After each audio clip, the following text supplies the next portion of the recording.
Some people are born to build legacies, while others are destined to nurture them. Jake Sullivan stood 6 feet 8 inches tall, with hands that could gentle a wild mustang or mend a broken fence with equal skill, but he'd been watching his family's century-old ranch crumble for 3 years. Then one freezing November morning, he found a woman sleeping in her car at his gate, clutching a teaching degree and running from a nightmare that threatened to destroy everything she'd worked for. When their eyes met through the frost-covered windshield, neither realized they were looking at their salvation. Before we jump back in, tell us where you're tuning in from. And if this story touches you, make sure you're subscribed, because tomorrow, I've saved something extra special for you. My ranch needs sons. You need protection, he said simply, offering her a deal that would change both their lives forever. What happens when a man carrying the weight of 4 generations meets a woman who's lost everything but refuses to give up hope? The morning mist clung to the Wyoming mountains like a shroud when Jake Sullivan stepped onto the wraparound porch of the house his great-grandfather had built with nothing but determination and timber from their own land. His coffee steamed in the November air, a ritual he'd inherited along with the burden of keeping the Sullivan Ranch alive. At 35, Jake had already buried more dreams than most men twice his age, and the weight of generations pressed down on his broad shoulders like the Montana sky before a storm. The ranch stretched out before him in rolling waves of brown grass and weathered fence posts, 5,000 acres that had sustained 4 generations of Sullivan men. His great-grandfather Henrik had claimed this land when Wyoming was still territory, building an empire from scratch with nothing but vision and backbreaking work. His grandfather Robert had survived the Great Depression by diversifying into sheep and grain. His father Michael had modernized operations and built the ranch into one of the most respected cattle operations in the state. Now it was Jake's turn, and he was failing. The numbers didn't lie, no matter how many times he ran them through his weathered ledger books. 3 years since his parents died in that twisted wreck on Highway 287. 3 years of trying to manage 5,000 acres with half the help he needed and twice the debt his father had left behind. The ranch hands were good men, but Carlos Mendez was the only one left from his father's time, and even Carlos couldn't be everywhere at once. They needed at least 6 full-time hands to run the operation properly, but Jake could barely afford to pay the 3 he had. The irony wasn't lost on him that a ranch built by men with large families was now dying because there was only one Sullivan left to carry the load. His father had always talked about Jake's future sons learning the business, about teaching them to read the land and understand the cattle the way 4 generations of Sullivan men had before them.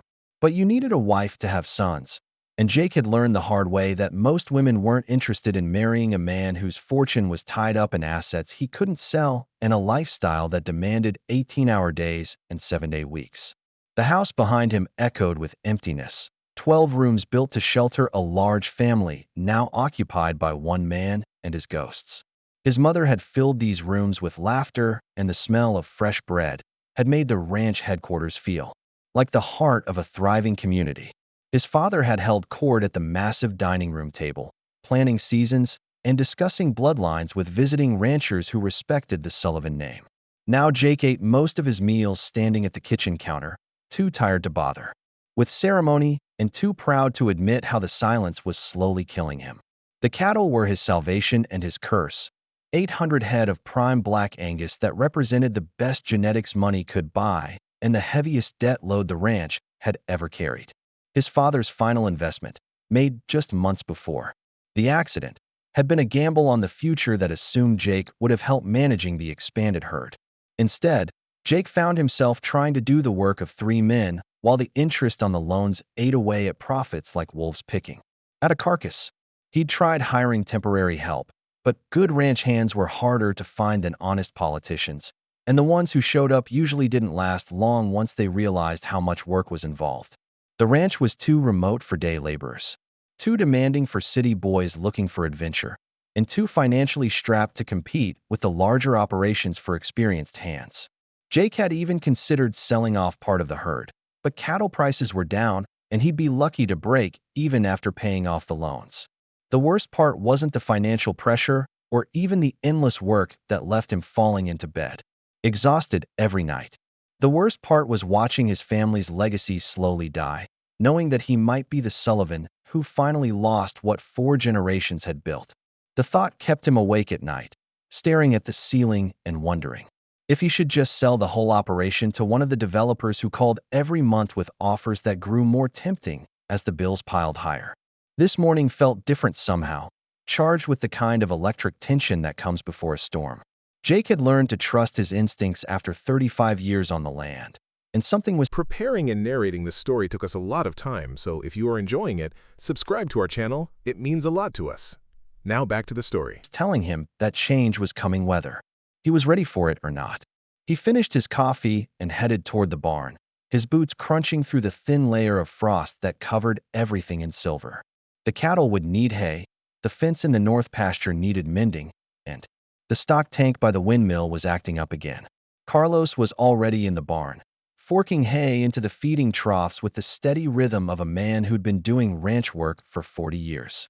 At 62, Carlos Mendez was the closest thing Jake had to family, a second father who'd taught him everything his own father hadn't had time to cover. Carlos had started working for Michael Sullivan as a teenager and had stayed through good times and bad, loyal as the mountains that surrounded their valley. "Morning, boss," Carlos said without looking up from his work. "Check the weather forecast. Storm's coming in tonight. Maybe 2 feet of snow before it's done." Jake felt his stomach tighten. Snow meant the cattle would need more hay, more shelter, more attention at a time when they were already stretched thin. It also meant any outside work would have to wait until after the storm passed, putting them further behind on the endless list of maintenance tasks that kept a ranch running. "How's the hay situation?" Jake asked, though he already knew the answer. They were cutting it close, like they cut everything close these days. "Got enough to get through the storm, but we'll need to start feeding the second cut sooner than planned," Carlos replied. "Might want to call Henderson about buying some extra, just in case this winter runs long." Jake nodded, making a mental note to check the bank balance again. Every expenditure was a calculation these days, a careful balance between what the ranch needed and what he could afford.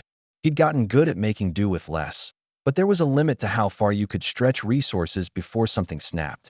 They worked in comfortable silence for the next hour, feeding cattle and checking equipment. Carlos had been doing this dance with the weather for decades, and Jake had inherited not just the ranch but the rhythm of its seasons. There was something deeply satisfying about the work, even when it was backbreaking and financially precarious. This was what Sullivan men did, what they'd always done, and Jake wasn't ready to give up on 4 generations of tradition. It was Carlos who spotted the car first, a beat-up Honda Civic parked just outside the main gate like a lost tourist who'd taken a wrong turn. At this time of year, in this remote corner of Wyoming, tourists were rare as hen's teeth. Most folks had enough sense to stay off the mountain roads when snow was threatening. "Someone's been there a while," Carlos observed, pointing toward the frost-covered windshield. "Engine's cold, been sitting overnight at least." Jake felt that familiar tightening in his gut that came with unexpected problems. In his experience, strangers showing up at ranch gates usually meant trouble of one kind or another.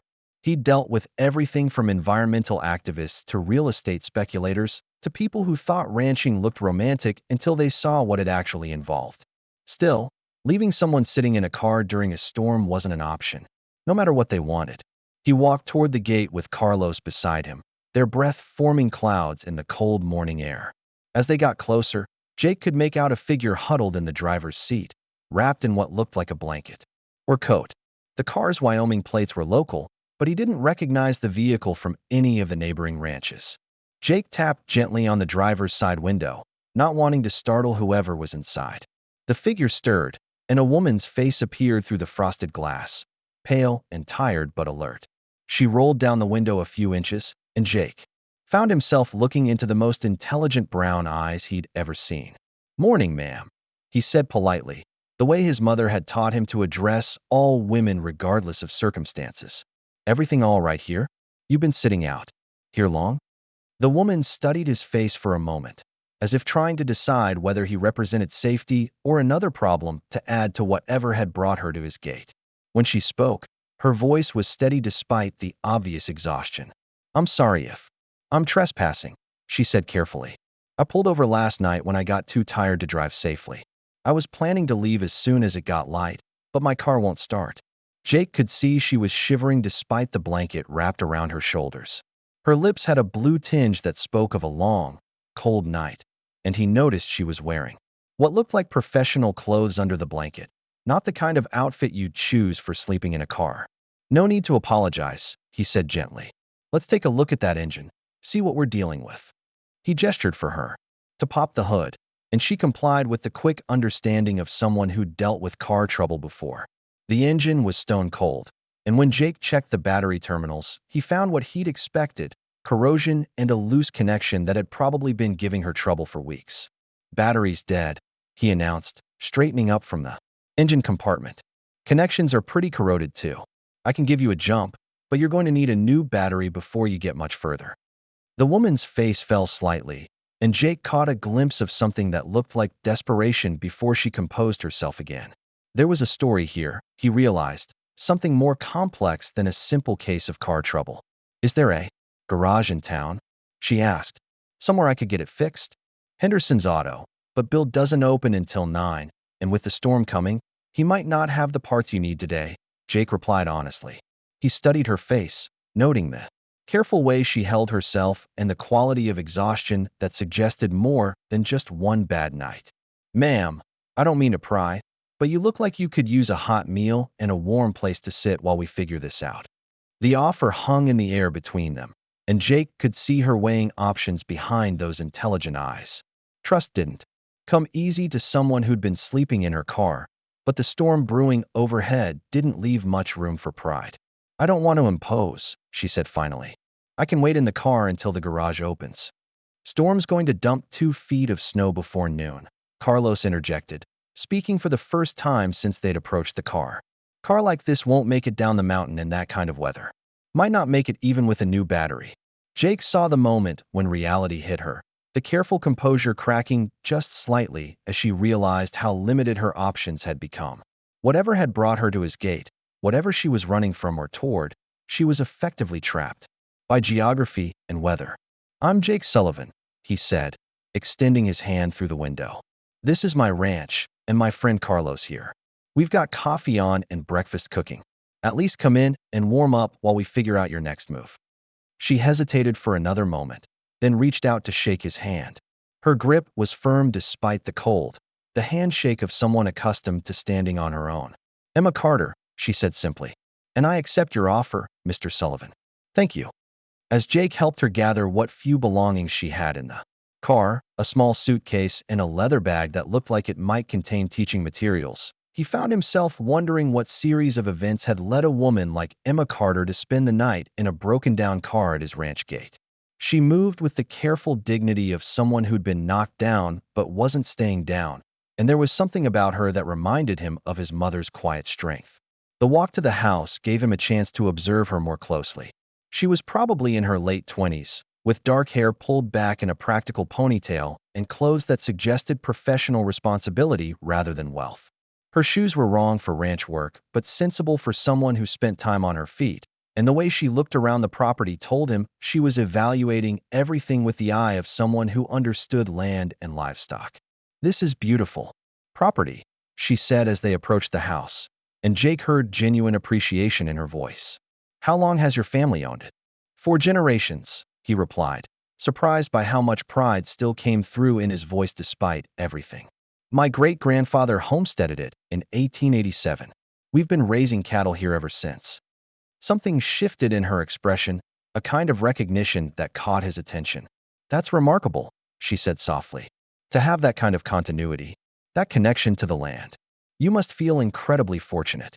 The comment struck him oddly, mainly because fortunate wasn't how he'd been feeling lately. But looking at his ranch through her eyes, seeing the appreciation in her face as she took in the solid log house and well-maintained outbuildings, he was reminded of what he'd been taking for granted while focusing on what he was losing. Inside, the house revealed itself in all its rustic grandeur. Emma's eyes widened as she took in the massive stone fireplace, the hand-hewn beams, and the furniture that had been built to last generations.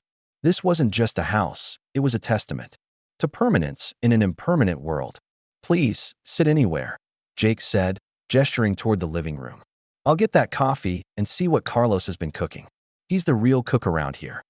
As Emma settled into one of the leather chairs by the fireplace, Jake found himself studying her more closely. There was something about her that didn't quite fit the picture of someone who'd been sleeping in her car. Her clothes were wrinkled from the night, but clearly good quality. Her posture spoke of education and confidence, and despite her obvious exhaustion, she carried herself with the kind of dignity that suggested this wasn't her normal circumstances. When he returned with coffee and the plate of eggs and bacon Carlos had insisted on preparing, Emma accepted the food with gratitude that seemed almost overwhelming. She ate carefully, as if she hadn't had a proper meal in some time, and Jake felt his protective instincts stirring in a way they hadn't since his mother's death. "Miss Carter," he said gently, settling into the chair across from her with his own coffee. "I hope you don't mind me asking, but what brings you to our corner of Wyoming? We don't get many visitors, especially not this time of year."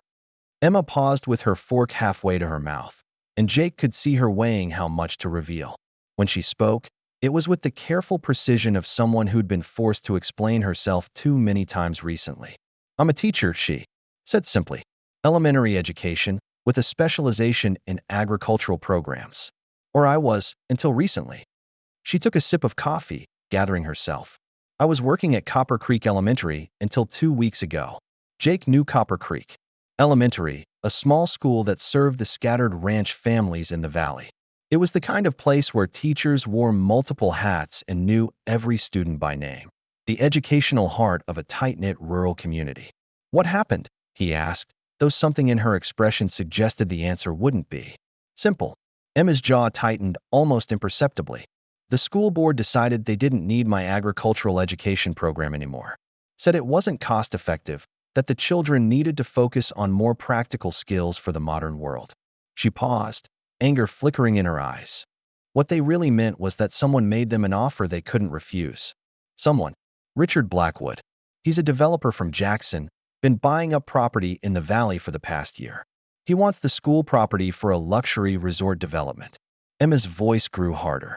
The agricultural program was the last thing standing in his way. So he convinced the board it was outdated and convinced my principal that I was, quote, too emotionally invested in obsolete teaching methods. Jake felt pieces of a puzzle clicking together. He'd heard about Blackwood, the smooth-talking outsider who'd been making waves throughout the county with his development proposals.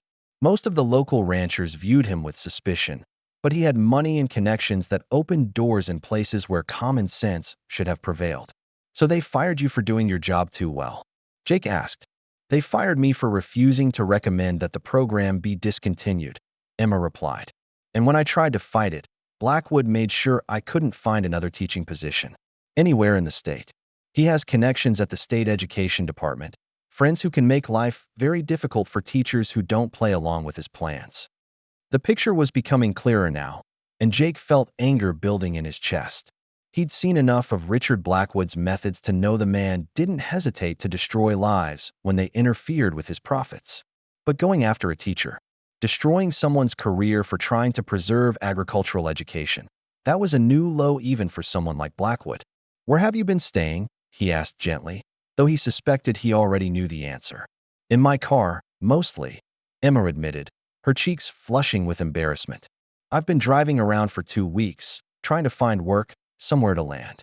My savings are about gone, and I can't afford a hotel anymore." She looked up at him with those intelligent brown eyes. "I ended up here because I got lost trying to find a back road to Colorado. Thought maybe I could find work there, start over where Blackwood's influence doesn't reach." Jake found himself studying this woman who'd landed at his gate like some kind of answer to a prayer he hadn't known he was praying. A teacher with agricultural education experience. Someone who understood rural life and valued the traditions that were slowly disappearing from places like Copper Creek. Someone who'd been knocked down by the same forces that were threatening everything he cared about.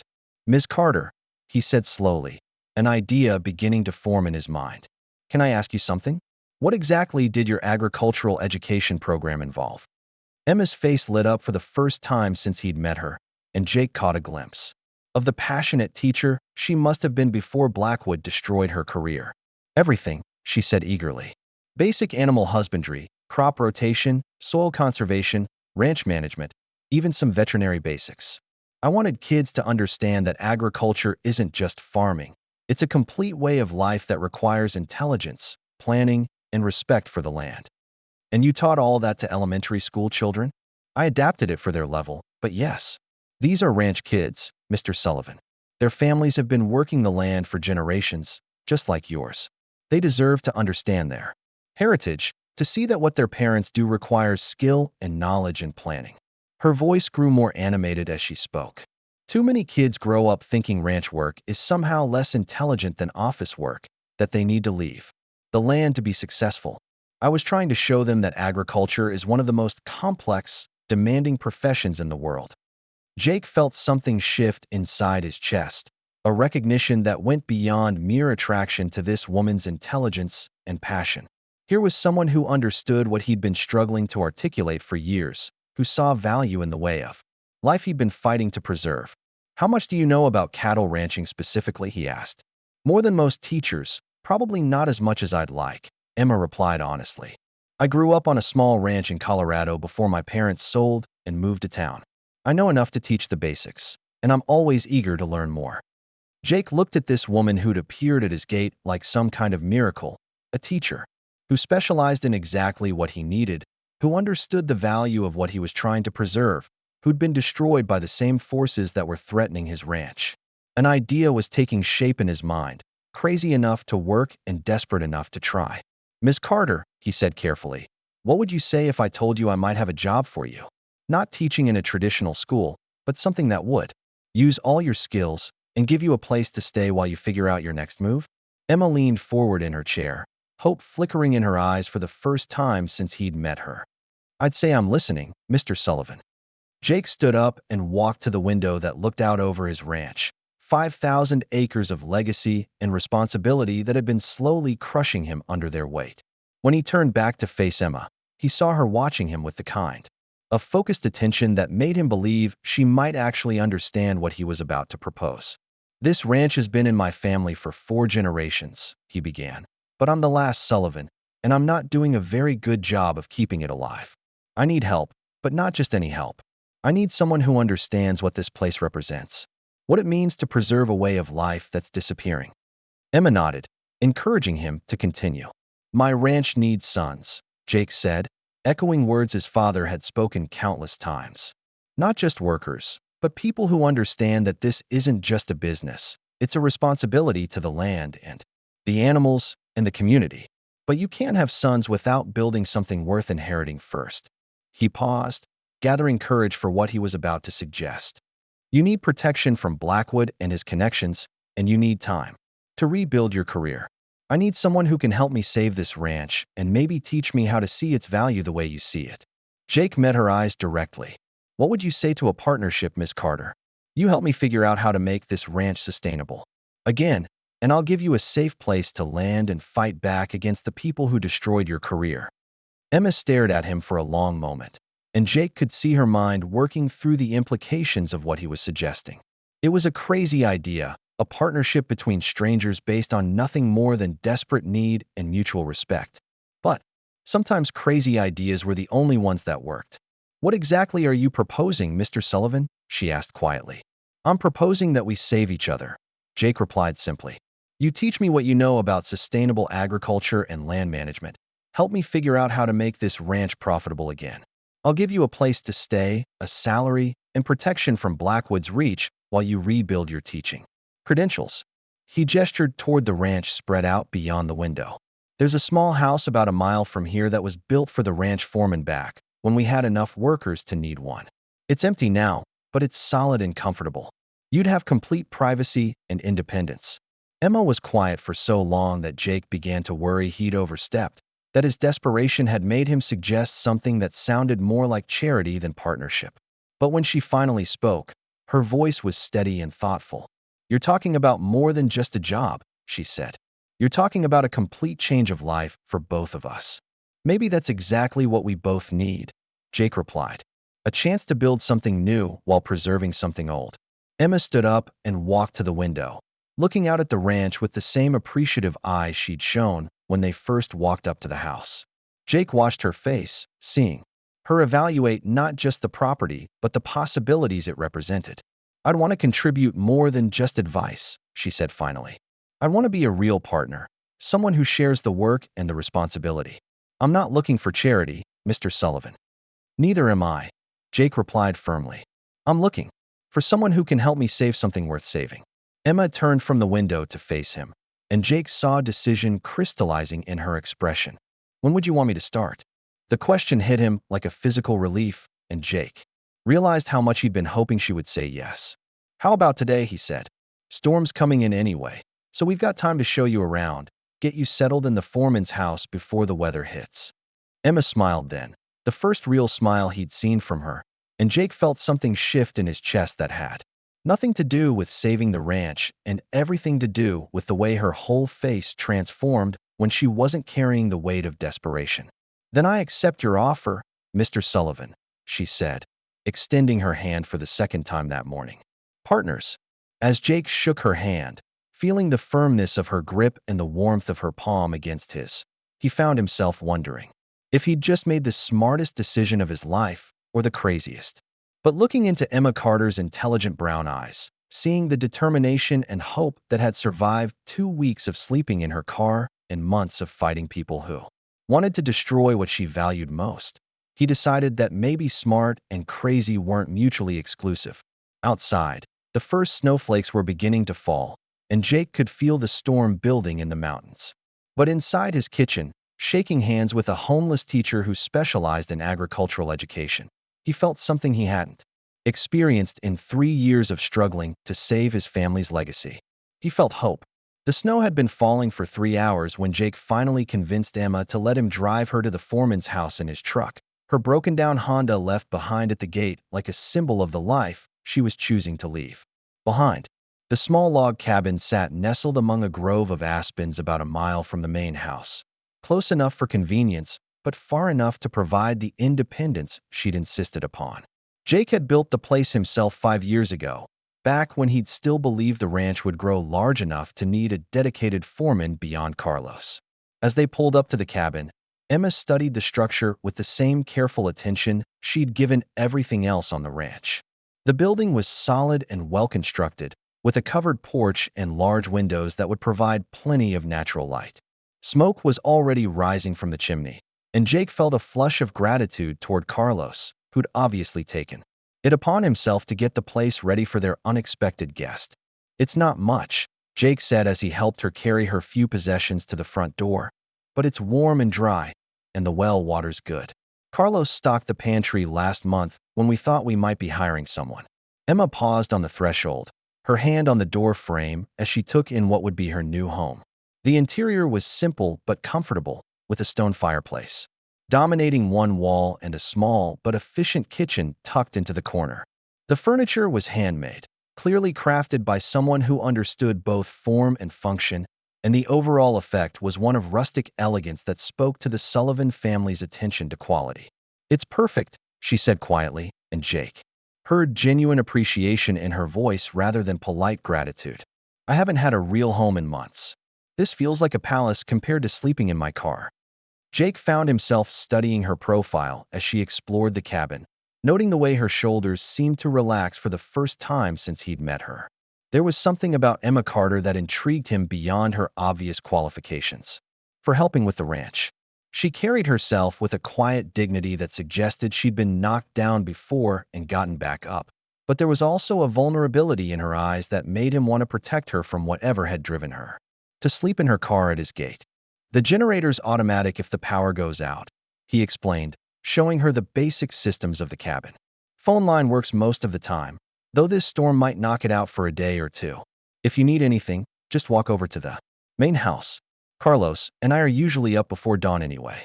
Emma nodded, absorbing the practical information with the focused attention of someone who'd learned not to take anything for granted. "When do you want to start showing me around the operation?" she asked.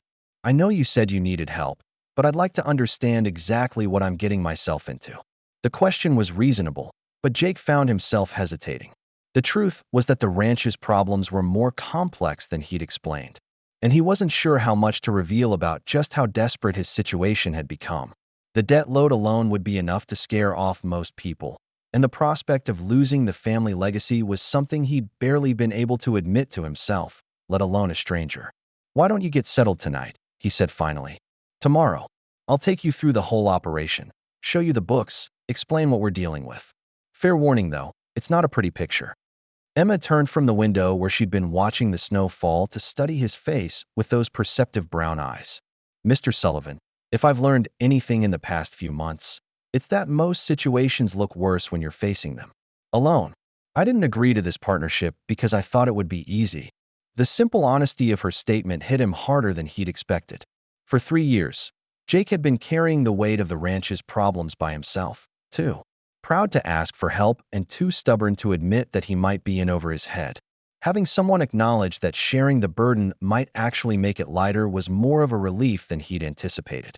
"In that case," he said, "be ready for an education tomorrow. Ranching's got more moving parts than most people realize. And this ranch has been hemorrhaging money faster than I can plug the holes." Emma smiled, the expression transforming her tired face into something almost radiant. "Good thing you found yourself a teacher then," she said. "We're pretty good at breaking down complex problems into manageable pieces." The next morning dawned clear and bitter cold, with 2 feet of fresh snow blanketing everything in pristine white. Jake was surprised to find Emma already dressed and waiting on her porch when he drove up to collect her, wearing borrowed work clothes and boots that Carlos must have found for her. She looked different in ranch gear, more solid and practical, and Jake found himself appreciating the way she'd adapted to circumstances without complaint.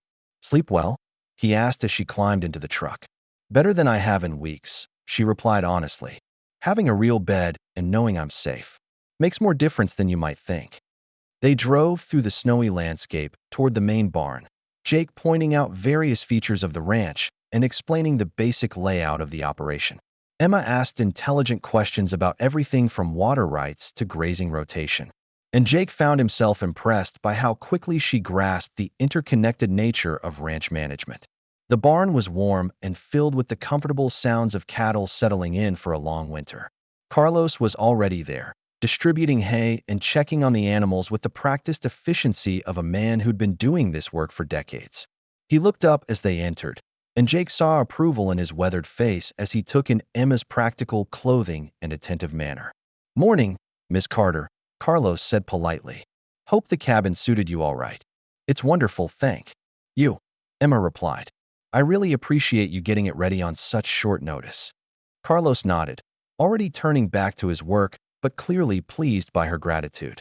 Jake had been wondering how his old friend would react to the addition of a woman to their small crew, but Carlos had always been a good judge of character, and his easy acceptance of Emma suggested he saw the same potential in her that Jake did. "This is the heart of the operation," Jake explained as they walked through the barn. 800 head of Black Angus, some of the best genetics in the state. My father spent his last years building this herd, investing in bloodlines that should have set us up for decades of success. Emma studied the cattle with the knowledgeable eye of someone who understood what she was looking at. The animals were clearly well cared for, healthy and robust despite the challenging weather. But Jake could see her doing mental calculations as she observed the size of the herd and the infrastructure needed to support it. 800 head is a substantial operation, she said carefully. "How many hands do you normally run with a herd this size?" Jake felt his jaw tighten. This was where the conversation got difficult. "Ideally, 6 or 7 full-time hands, plus seasonal help during calving and branding. Right now, it's me, Carlos, and 2 part-time guys who help when they can." Emma's eyes widened slightly as she processed the implications. Running 800 head of cattle with essentially 3 people was like trying to conduct a symphony orchestra with a string quartet. It could be done, but not well and not for long. "That explains why you're having problems," she said diplomatically. "Even with the best intentions, you can't give proper attention to an operation this size with that few people." They spent the morning touring the ranch, and with each pasture and facility they visited, Jake could see Emma building a mental picture of both the ranch's potential and its challenges. She asked about everything from soil composition to marketing strategies, taking notes in a small leather journal that she'd apparently carried with her through all her recent troubles. By lunchtime, They were back at the main house, sitting at the kitchen table with ledger books and financial statements, spread between them like evidence in a criminal trial. Jake had dreaded this moment, the revelation of just how bad things had gotten, but Emma approached the numbers with the same methodical attention she'd given everything else. "Your father made some aggressive investments," she said after studying the loan documents. "These are substantial debts, but they're backed by quality assets. The question is whether you can generate enough cash flow to service the debt while maintaining the operation." Jake appreciated her diplomatic phrasing, but the reality was starker than she was making it sound. "The question is whether I can avoid bankruptcy," he said bluntly. "I've got maybe 6 months before the bank starts looking at foreclosure options." Emma was quiet for a long moment, studying the numbers with the focused intensity of someone working through a complex equation. When she finally looked up, Jake was surprised to see determination in her eyes rather than dismay. "The fundamentals are sound," she said firmly. "Good land, excellent cattle, solid infrastructure. Your problem isn't the ranch itself, it's the business model.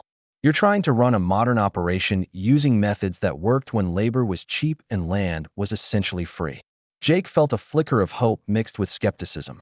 He'd been over these numbers countless times, looking for solutions that didn't seem to exist. "What are you suggesting?" Emma pulled out a fresh sheet of paper and began sketching a rough organizational chart. "You need to think beyond traditional ranching," she said. "This ranch has assets that you're not monetizing. You've got a century of family history, beautiful land, a story that people would pay to be part of." She looked up at him with growing excitement. What if this ranch became more than just a cattle operation?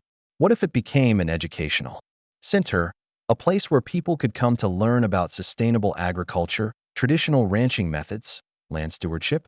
Jake stared at her, trying to wrap his mind around what she was suggesting. "You mean like a school?" "Not exactly a school, more like a working laboratory," Emma explained, her voice gaining energy as the idea took shape. "Think about it. You've got families from urban areas who want their children to understand where their food comes from. You've got college students studying agriculture who need real-world experience. You've got adults who are interested in sustainable living but don't know where to start." She gestured toward the window that looked out over the snow-covered ranch. "This place could teach all of that while still maintaining its primary function as a cattle ranch. The educational programs would provide additional revenue streams while preserving the traditional way of life." Jake found himself leaning forward, caught up in her vision despite his natural skepticism. How would something like that work practically? Emma's eyes lit up, and Jake could see the passionate teacher who'd been destroyed by Richard Blackwood's political maneuvering. "Seasonal programs," she said eagerly. "Spring workshops on sustainable farming methods. Summer camps for children to learn about ranch life. Fall programs focused on food production and land stewardship. Winter seminars on business management. For agricultural operations." She pulled out her journal and began sketching rapidly. The existing infrastructure could support most of this with minimal modifications. The bunkhouse could house participants, the barn could serve as classroom space when needed, and the ranch itself would be the primary teaching tool. Jake studied her sketches, trying to envision his traditional cattle ranch transformed into some kind of educational center. The idea was intriguing, but also terrifying. What about the cattle operation? I can't just abandon what 4 generations of Sullivan men have built. "You wouldn't be abandoning it," Emma said firmly. "You'd be enhancing it. The educational programs would actually require the ranch to operate at the highest possible standards, because you'd be demonstrating best practices to people who are paying to learn from you." She leaned back in her chair, her expression becoming more serious. "Mr. Sullivan, the traditional ranch model is struggling all over the West. Family operations are being squeezed out by corporate agriculture on one side and development pressure on the other. But a ranch that can diversify its revenue streams while maintaining its core mission, that's sustainable." Jake felt pieces of a puzzle beginning to click together in his mind. Emma's agricultural education background, her passion for preserving rural traditions, her obvious intelligence and organizational skills, all of it pointed towards someone uniquely qualified to make such a vision reality. "You've thought about this before," he said. It wasn't a question. Emma nodded, a shadow crossing her face. "It was part of what I was trying to implement at Copper Creek Elementary. I wanted to create partnerships between the school and local ranches, programs that would give children hands-on experience with agricultural operations while helping ranchers connect with their communities. Let me guess, Jake said grimly. Richard Blackwood didn't like the idea of strengthening connections between ranchers and the community. He didn't like anything that made people more invested in preserving the current way of life. Emma replied, anger flickering in her voice. Development projects are much easier to push through when communities don't feel connected to the land. Jake felt his own anger building as he considered the implications. Blackwood wasn't just developing land. He was systematically destroying the cultural and economic networks that supported rural communities. Going after Emma's agricultural education program was part of a larger strategy to weaken resistance to his development plans. So helping me save this ranch would also be a way of fighting back against what Blackwood did to you, Jake said slowly. Emma met his eyes directly. Partly yes, but mostly it would be about proving that there are alternatives to the corporate model that's squeezing out family operations. Your ranch could become a demonstration that traditional agriculture can adapt and thrive in the modern economy. The conversation continued through the afternoon as they explored the practical details of Emma's vision. She had clearly given serious thought to every aspect of such an operation, from marketing strategies to insurance requirements to seasonal staffing needs. The more they talked, the more convinced Jake became that she might actually be onto something. The initial investment would be minimal, Emma explained as they walked through the bunkhouse, evaluating its potential as temporary housing for program participants. Most of the infrastructure already exists. You'd need to upgrade the kitchen, facilities, and add some classroom space. But we're talking about modifications rather than new construction. Jake found himself caught up in her enthusiasm despite his natural caution. How long before something like this could generate meaningful revenue? Emma considered the question carefully. If we started planning now, we could probably launch a pilot program next spring. Something small to test the concept and work out the logistics. If that goes well, we could expand gradually over the following seasons. They spent the evening at Jake's kitchen table, Emma sketching organizational charts and program outlines, while Jake worked through financial projections. The numbers were encouraging in a way that traditional ranching economics hadn't been for years. Even a modest educational program could generate significant additional income while requiring relatively little additional investment. The key is maintaining authenticity, Emma explained as she outlined her vision for the spring workshop series.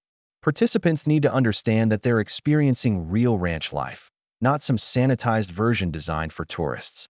That means they'll be working alongside regular ranch hands, learning genuine skills, dealing with real problems. Jake appreciated her emphasis on authenticity. He'd seen too many operations that marketed themselves as agricultural tourism, while actually offering little more than expensive entertainment. What about liability issues? Insurance? Standard agricultural education policies should cover most of it, Emma replied. I've researched this extensively. There are dozens of similar operations around the country that have worked out the legal and insurance requirements. As the night wore on, Jake found himself more and more impressed by Emma's thoroughness and professionalism. She hadn't just come up with a creative idea. She developed a comprehensive business plan that addressed every practical concern he could think of. More importantly, her vision preserved everything he valued about traditional ranching while providing a sustainable path forward. There's one thing I need to ask, Jake said as they finally began putting away the papers and charts that covered his table. Why are you willing to tie your future to this place? You could probably find a teaching position somewhere that Blackwood's influence doesn't reach. Start over in a place where nobody knows about your troubles. Emma was quiet for a long moment, staring into the dying fire in the fireplace. When she finally spoke, her voice was soft but determined. Because running away doesn't solve anything. Blackwood destroyed my career because I was fighting for something I believed in. If I just disappear and start over somewhere else, then he wins completely. She turned to face Jake, and he saw fierce determination in her brown eyes. But if we can make this work, if we can prove that family ranches can adapt and thrive, then we're not just saving your ranch. We're creating a model that other operations can follow. We're showing that Blackwood's way isn't the only way. Jake felt something shift in his chest as he listened to her words. For 3 years, he'd been thinking about the ranch in terms of what he might lose rather than what he might build. Emma's vision offered him something he'd almost forgotten was possible, a future that honored the past while embracing change. Partners, then, he said, extending his hand across the table. We'll save this ranch together and show the Richard Blackwoods of the world that some things are worth preserving. Emma shook his hand firmly, her grip warm and strong in his. Partners, she agreed. Though I should warn you, I tend to be pretty demanding when it comes to educational standards. If we're going to do this, we're going to do it right. Jake found himself smiling for the first time in months. I wouldn't expect anything less from a teacher who was willing to fight the system to preserve agricultural education. As Emma walked back to the foreman's cabin through the snowy night, Jake stood on his porch watching her retreating figure and marveling at how completely his life had changed in the space of 2 days. A woman sleeping in a broken-down car at his gate had somehow become his business partner and possibly the key to saving everything his family had built. The ranch looked different now, transformed by Emma's vision from a burden he was struggling to carry into a living laboratory that could demonstrate the value of traditional agriculture while generating the income needed to sustain it. The challenges were still enormous, the financial pressures still critical, but for the first time in 3 years, Jake felt like he had a plan that might actually work. More than that, he had a partner who understood both the practical realities of ranch management and the deeper significance of preserving a way of life that connected people to the land. Emma Carter had arrived at his gate as a homeless teacher running from forces beyond her control, but she was becoming something much more valuable, a collaborator who could help him build something neither of them could create alone. As Jake finally headed inside, he found himself thinking about his father's words about the ranch needing sons. Maybe what the ranch really needed wasn't just inheritance, but innovation. Maybe the key to preserving the Sullivan legacy wasn't just maintaining what had been built, but expanding it in ways that honored the past while embracing the future. Emma Carter might not be the son his father had envisioned, but she was bringing something equally valuable to the ranch, a vision that could sustain the Sullivan name for another 4 generations. And as Jake fell asleep in his childhood bedroom, surrounded by the photographs and memories of his ancestors, he felt something he hadn't experienced since his parents' death. He felt hope for the future. The following morning brought the kind of crystalline clarity that only comes after a major snowstorm, with the sun turning the white landscape into a canvas of diamonds and shadows. Jake was surprised to find Emma already at work in the barn when he arrived for morning chores efficiently, helping Carlos distribute hay while asking detailed questions about the cattle's dietary needs. She's a quick learner, Carlos observed quietly as they watched Emma carefully examine one of the pregnant heifers. Knows enough to ask the right questions, smart enough to understand the answers. Jake nodded, impressed despite himself by how naturally Emma seemed to fit into the rhythm of ranch work. She moved with the careful confidence of someone who understood large animals, and her questions demonstrated a genuine desire to understand rather than simply appear knowledgeable. Think she can really help us turn this place around? Jake asked, seeking Carlos's opinion. The older man's judgment had been proven reliable over 4 decades of ranch work, and his approval would mean more than any business plan.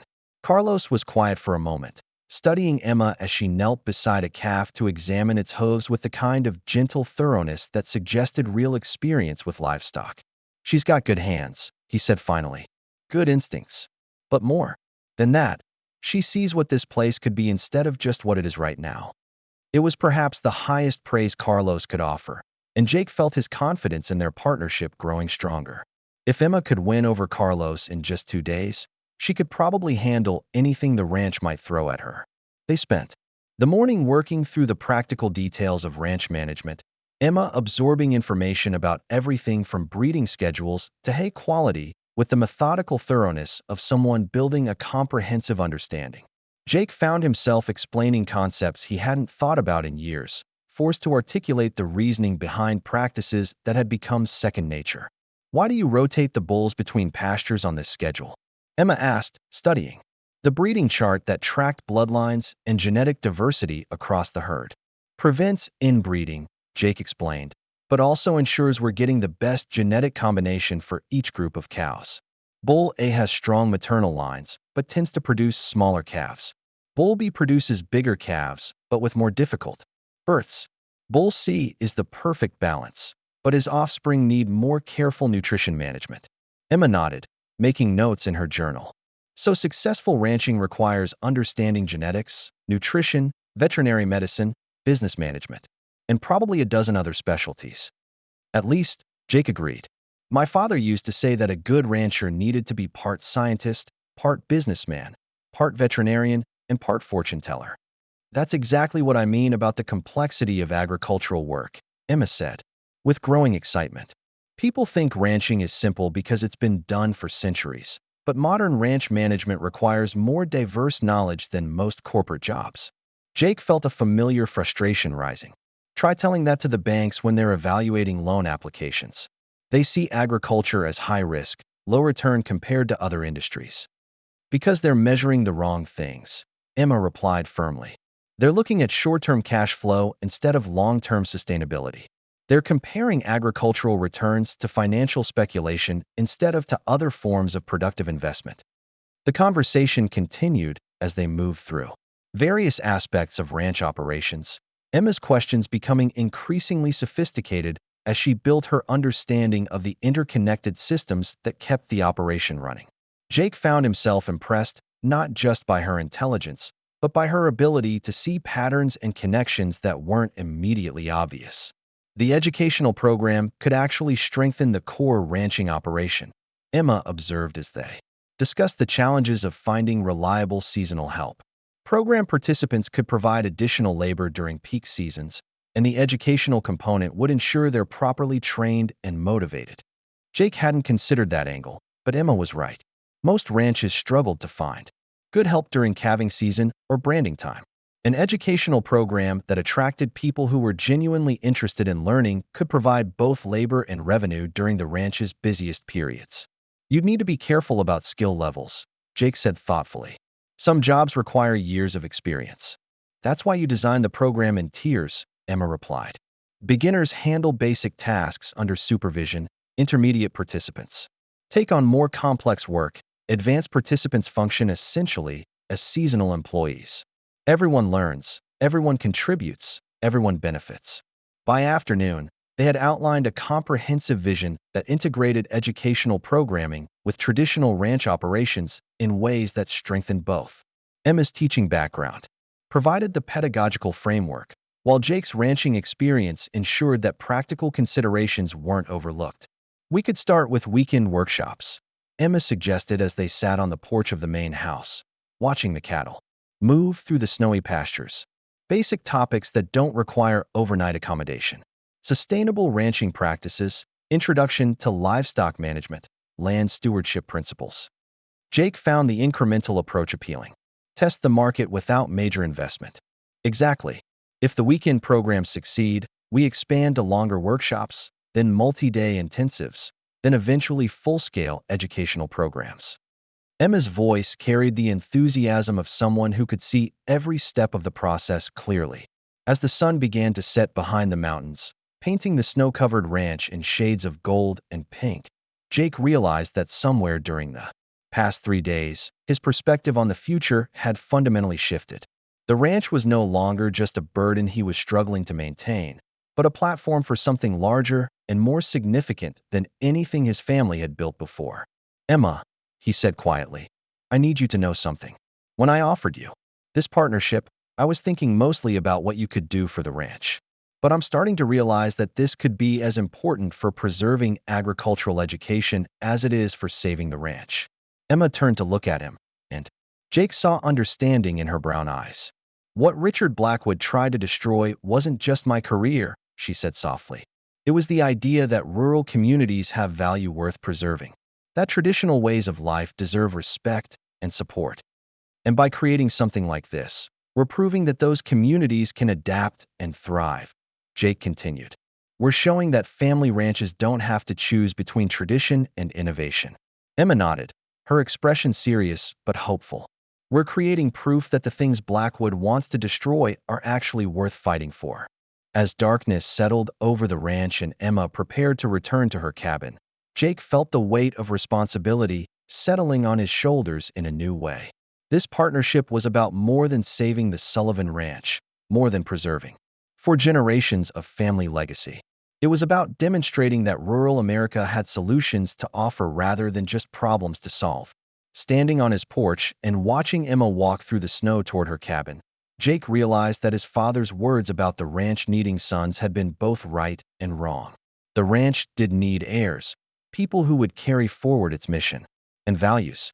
But inheritance wasn't just about blood relationships. It was about shared commitment to something larger than individual success.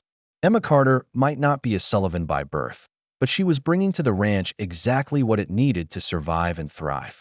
She was bringing vision, knowledge, and the kind of passionate commitment that had built the ranch in the first place. In accepting his offer of partnership, she wasn't just saving her own career. She was helping to save a way of life that connected people to the land and to each other. As Jake headed inside for the night, he found himself thinking about the generations of Sullivan men who had faced their own challenges and found ways to adapt while preserving what mattered most. His great-grandfather had built the ranch from nothing. His grandfather had survived the Depression. His father had modernized operations for the contemporary market. Now it was Jake's turn to find a way forward, and he was beginning to believe. He'd found the right partner for the journey. The ranch stretched out under the starlight, snow-covered and peaceful, but no longer carrying the weight of impossible expectations.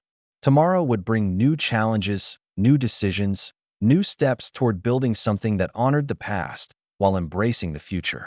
But tonight, for the first time in 3 years, Jake fell asleep believing that the Sullivan Ranch would survive to see another generation. The first weekend workshop came together faster than either Jake or Emma had expected, driven by a combination of necessity and Emma's infectious enthusiasm for the project.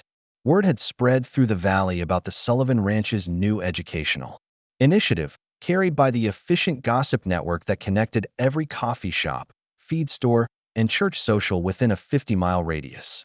By the time Emma had finished designing the curriculum for sustainable ranching in the modern economy, they had 12 confirmed participants and a waiting list of 6 more. Jake stood in the converted section of the barn that now served as their classroom, watching Emma arrange chairs and testing the projection equipment they'd borrowed from the Copper Creek Community Center.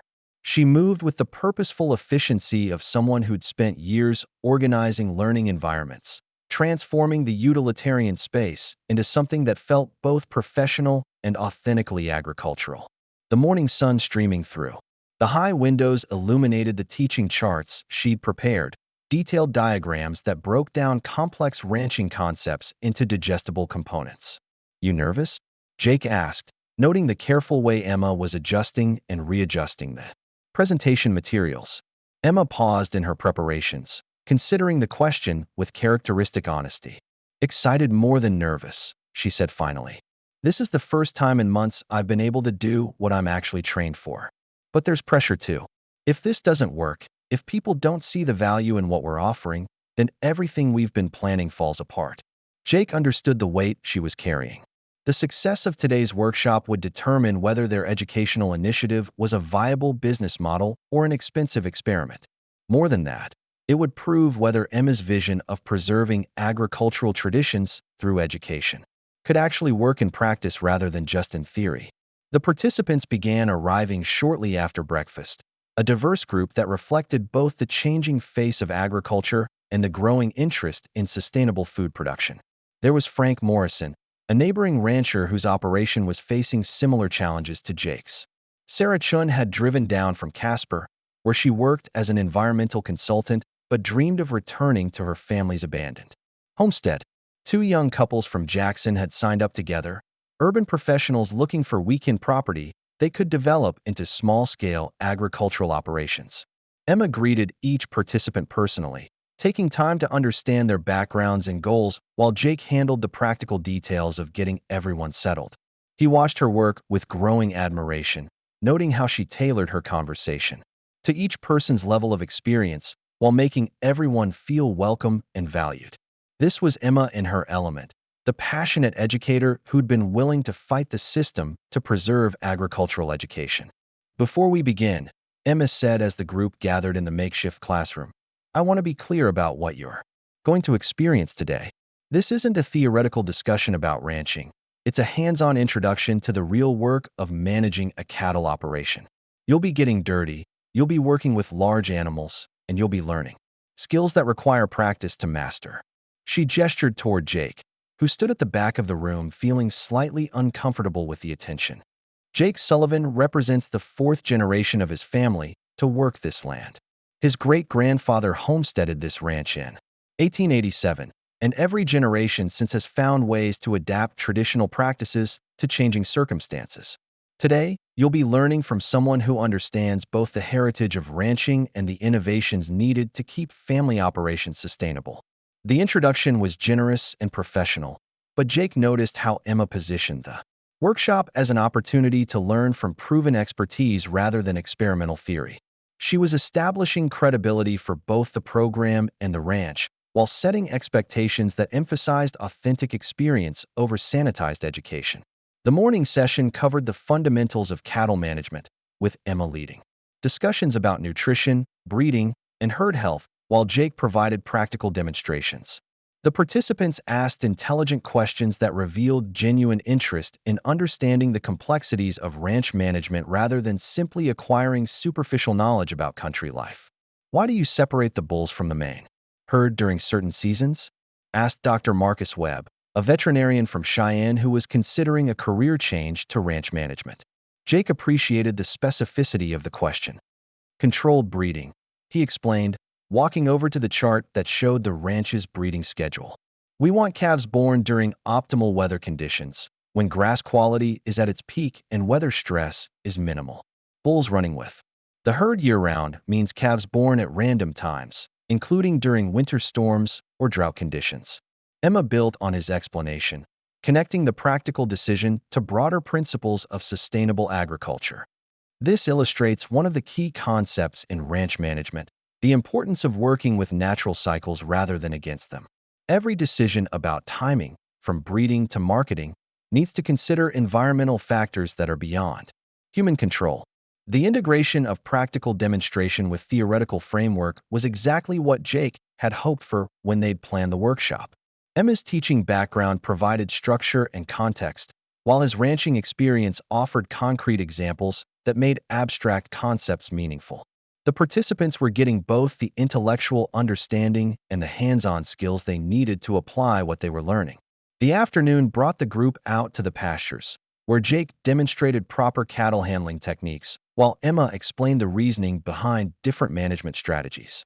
The participants took turns working with the animals under careful supervision, learning to read body language and respond appropriately to various behaviors. Cattle are prey animals, Emma explained as the group watched Jake move through the herd with practiced ease. Their instincts are based on avoiding predators, which means understanding their flight zones and pressure points is essential for safe, efficient handling. Frank Morrison, despite his years of ranching experience, found himself taking notes as Jake demonstrated low-stress cattle movement techniques. "I've been doing this for 20 years, he admitted to Emma, but I've never had anyone explain the theory behind the methods. Understanding why these techniques work makes them easier to apply consistently." This was exactly the response Emma had hoped for, evidence that even experienced ranchers could benefit from programs that combine practical skills with educational framework. The workshop was proving that there was a market for high-quality agricultural education that respected both traditional knowledge and modern understanding. As the day progressed, Jake found himself seeing his ranch through the participants' eyes, appreciating details that had become invisible through familiarity. The careful design of the handling facilities, the strategic placement of water sources, the rotation system that maintained pasture health while maximizing cattle nutrition, all of it represented generations of accumulated wisdom that he'd been taking for granted. "This is incredible," said Jennifer Hayes, one of the Jackson couples who were exploring agricultural investment opportunities. "I had no idea that ranch management required this level of planning and expertise. It's like running a complex business. That's also an ecosystem." Emma smiled, clearly pleased by the recognition. "That's exactly right," she said. "Successful ranching requires understanding biology, economics, weather patterns, animal behavior, soil science, and about a dozen other disciplines. It's one of the most intellectually demanding professions in the world, but it's often not recognized as such." The comment sparked a discussion about public perceptions of agriculture that lasted well into the evening meal. Carlos had prepared a traditional ranch dinner using beef from their own herd, and the participants ate with the appetite of people who'd spent the day doing physical work. The conversation ranged from policy issues affecting rural communities to personal stories about family connections to agriculture, creating the kind of informal educational experience that Emma had envisioned. My grandfather had a small farm in Nebraska, shared Dr. Webb. I spent summers there as a kid, but I never really understood what he was doing or why it mattered. I went into veterinary medicine partly because of those experiences, but I always felt like I was missing something important about the bigger picture. Jake found himself sharing stories about his own grandfather and great-grandfather, family history that he rarely discussed, but that seemed relevant in this context. The participants listened with genuine interest, asking questions about how ranching practices had evolved over the generations and what challenges each era had faced. The fundamental challenge has always been the same, Jake reflected as the group gathered around the fireplace in the main house. How do you maintain a sustainable operation while adapting to changing economic and environmental conditions? My great-grandfather dealt with harsh winters and predators. My grandfather faced the depression and drought. My father navigated government regulations and corporate agriculture. Now I'm trying to figure out how to preserve traditional ranching while addressing modern concerns about environmental impact and animal welfare. Emma seized on the comment to connect individual ranch history to broader themes that resonated with the group's diverse interests. What Jake is describing is the ongoing challenge of sustainable development in any field, she said. How do you preserve what's valuable from the past while incorporating new knowledge and responding to changing circumstances? The workshop concluded the next morning with a planning session where participants outlined specific goals for applying what they'd learned. Several committed to follow-up visits to observe calving season or branding operations, while others expressed interest in longer-term educational programs that would provide more comprehensive training. This has been exactly what I was looking for, said Sarah Chun as she prepared to drive back to Casper. I've been trying to figure out how to return to ranching without making expensive mistakes. Having access to this kind of education could make the difference between success and failure. As the participants departed and Jake and Emma began cleaning up the classroom space, both felt the satisfaction of a successful experiment. The workshop had proven that there was genuine demand for high-quality agricultural education and that the Sullivan Ranch could provide it without compromising its core mission as a working cattle operation.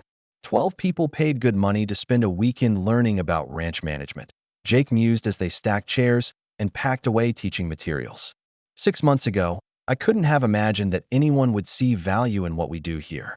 Emma smiled, clearly energized by the weekend's success. That's because you were thinking about ranching as just a business instead of recognizing it as a knowledge system that people want to understand and preserve. There's a hunger out there for authentic experience, for connections to traditional ways of life that have depth and meaning. The workshop had generated enough revenue to cover its expenses and provide a modest profit, but more importantly, it had validated their approach and identified opportunities for expansion. Several participants had specifically requested advanced workshops on topics like breeding program design and pasture management, while others had expressed interest in longer programs that would provide more comprehensive training. Over the following weeks, Emma threw herself into developing the expanded curriculum with the focused intensity of someone who'd found her calling. She spent hours in the ranch office, which had been transformed into a combination classroom and business center, designing workshops that would appeal to different audiences while maintaining the high standards that had made the pilot program successful. Jake found himself drawn into the planning process more deeply than he'd expected, not just as a source of ranching expertise, but as a partner in building something entirely new.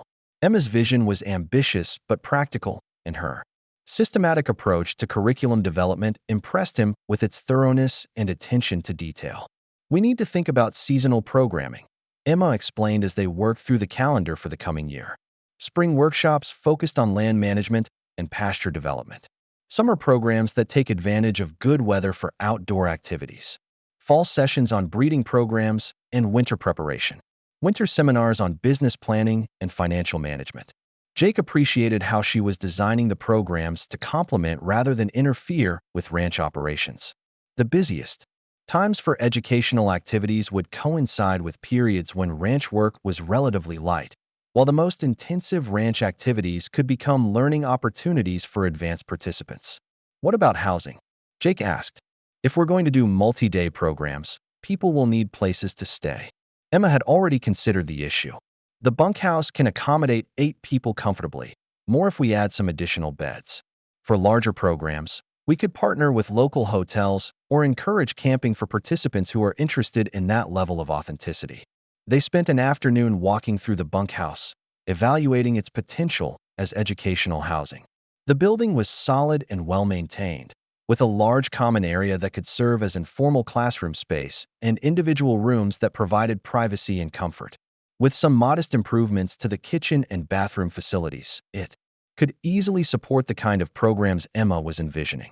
This could work really well, Jake said as they stood in the main room of the bunkhouse, imagining it filled with participants engaged in evening discussions about sustainable agriculture. It's rustic enough to feel authentic but comfortable, enough to attract people who aren't interested in roughing it. Emma nodded, making notes about necessary improvements and potential layouts. The key is maintaining the balance between education and experience. People need to feel like they're participating in real ranch life, not attending some sanitized version designed for tourists. The distinction was important to both of them. Neither wanted to create the kind of superficial ranch experience that marketed cowboy fantasies rather than genuine agricultural education. Their programs would succeed or fail based on their ability to provide authentic learning opportunities that respected both the complexity of ranch management and the intelligence of their participants. As winter deepened and they continued planning for the expanded program, Jake found himself seeing Emma in a new light. The desperate woman who'd been sleeping in her car at his gate had been replaced by a confident educator and business partner who brought skills and perspectives that complemented his own in unexpected ways. Her teaching background provided structure and methodology, while her passion for agricultural preservation gave their work deeper meaning than simple business success. More than that, Emma's presence had transformed the ranch from a burden Jake was struggling to carry alone into a collaborative project that energized both of them. The empty rooms of the main house no longer echoed with isolation, but buzzed with planning sessions and curriculum development. The ranch office had become a nerve center for an operation that was growing beyond anything Jake had imagined possible. Just months earlier. You know what I realized today? Emma said one evening as they worked late on promotional materials for the spring workshop series. This ranch isn't just being saved, it's being reinvented. Your great-grandfather built a cattle operation, your grandfather made it profitable, your father modernized it, and now we're turning it into something that's never existed before. Jake looked up from the financial projections he'd been reviewing, struck by her observation. She was right, of course. They weren't just preserving the Sullivan Ranch. They were creating an entirely new model that combined traditional agriculture with modern education in ways that strengthened both. Do you think my father would approve? Jake asked, genuinely curious about her perspective. The question had been nagging at him as their plans became more ambitious and further removed from conventional ranching. Emma considered the question seriously, understanding its importance to him. I think your father would be proud that you found a way to preserve what he valued most while adapting to circumstances he couldn't have foreseen. He wanted the ranch to survive and thrive, and that's exactly what we're making possible. Her answer was both reassuring and challenging, acknowledging the departure from tradition while affirming the continuity of underlying values. Jake realized that this was one of Emma's greatest strengths as a partner, her ability to see connections between past and future that weren't immediately obvious to others. The spring workshop series was scheduled to begin in March, with programs designed to take advantage of calving season as a natural teaching opportunity.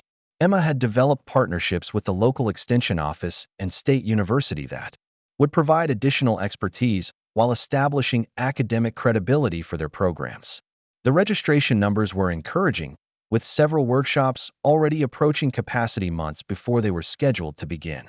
We're going to need help, Emma observed as they reviewed the logistics for managing multiple concurrent programs. Between teaching responsibilities and ranch operations, we're going to be stretched pretty thin. Jake had been thinking the same thing. The success of their educational initiative was creating demands that neither of them could handle, alone while maintaining the quality standards they'd established. They needed additional staff, but finding people with the right combination of agricultural knowledge and teaching ability wouldn't be easy. What about graduate students? Emma suggested. Agricultural programs at the state universities have students who need practical experience and would probably work for modest compensation in exchange for the learning opportunity. The idea had merit, but Jake was concerned about maintaining consistency of instruction. We need to be careful about quality control. People are paying for expertise, not to be practice subjects for inexperienced teachers. Emma agreed, but she'd already thought through the supervision structure. Graduate assistants would work under our direct supervision, handling specific components of the programs while we maintain responsibility for overall instruction. It's actually a standard model in agricultural extension programs. As they continued working through the practical details of expansion, Jake found himself marveling at how completely his life had changed since that snowy morning when he'd found Emma sleeping in her car. The struggling rancher who'd been contemplating bankruptcy had been replaced by the co-founder of what was becoming a respected agricultural education center. The isolated man who'd been eating dinner alone for 3 years was now part of a partnership that was attracting attention from universities, extension services, and agricultural organizations throughout the region. The transformation wasn't just professional, but personal as well.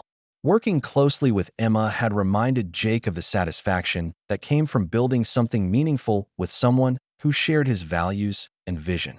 The ranch that had felt like a crushing responsibility was becoming a platform for work that mattered beyond simple financial survival.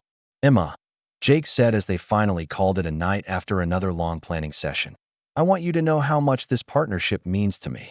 Not just the business success, but having someone who understands what we're trying to preserve and why it matters. Emma looked up from the stack of curriculum outlines she was organizing, and Jake saw something in her expression that went beyond professional satisfaction.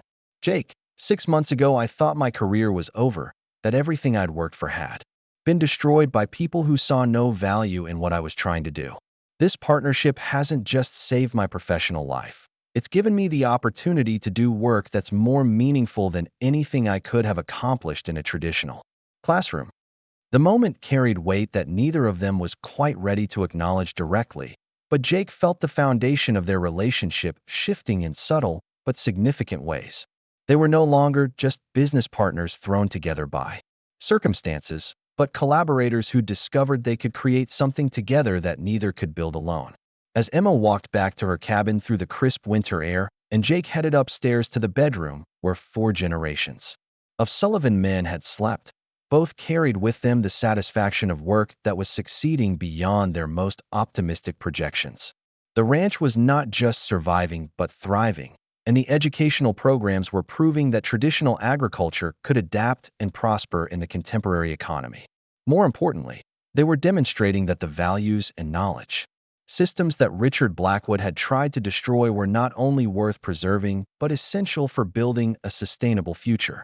The Sullivan Ranch was becoming proof that family operations could compete with corporate agriculture by offering something that larger operations couldn't provide: authentic connections between people and the land that supported them. The partnership that had begun as a desperate collaboration between 2 people with nowhere else to turn was evolving into something much more significant, a demonstration that traditional ways of life could be preserved and strengthened through innovation rather than simple resistance to change. And as winter slowly gave way to spring, and the first workshop participants began arriving for programs that would test everything they'd been planning, both Jake and Emma felt the anticipation that comes with knowing you're about to discover whether your most ambitious dreams can actually become reality. The phone call came on a Tuesday morning in early April, just as the first calves of the season were being born and the ranch was humming with the productive energy of spring. Jake was in the barn checking on a heifer who was having difficulties with her delivery when Carlos appeared at the stall door with an expression that immediately put Jake on alert. "Boss, you need to take this call," Carlos said, holding out the ranch phone with an urgency that suggested serious trouble. "Says he's calling from the county courthouse. Something about legal papers," and Emma Jake felt ice form in his stomach as he took the phone, his mind immediately jumping to the worst possibilities. Had Richard Blackwood found some new way to destroy Emma's life?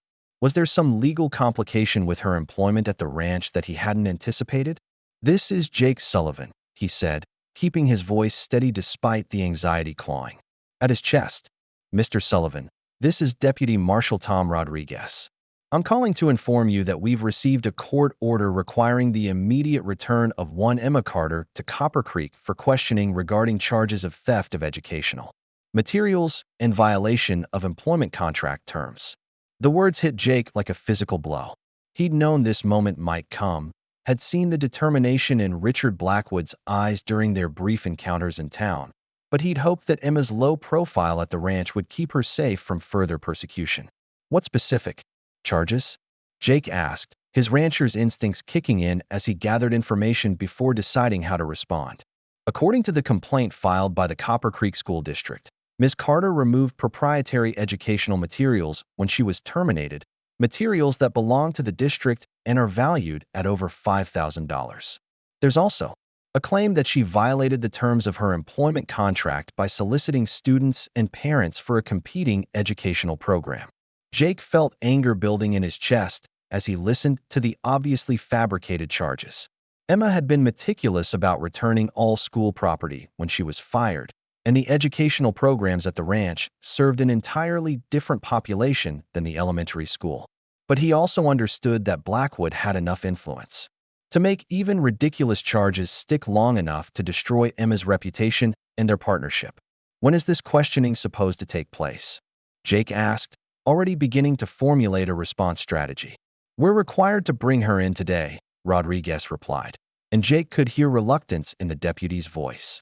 "Mr. Sullivan, I've known Emma Carter for years.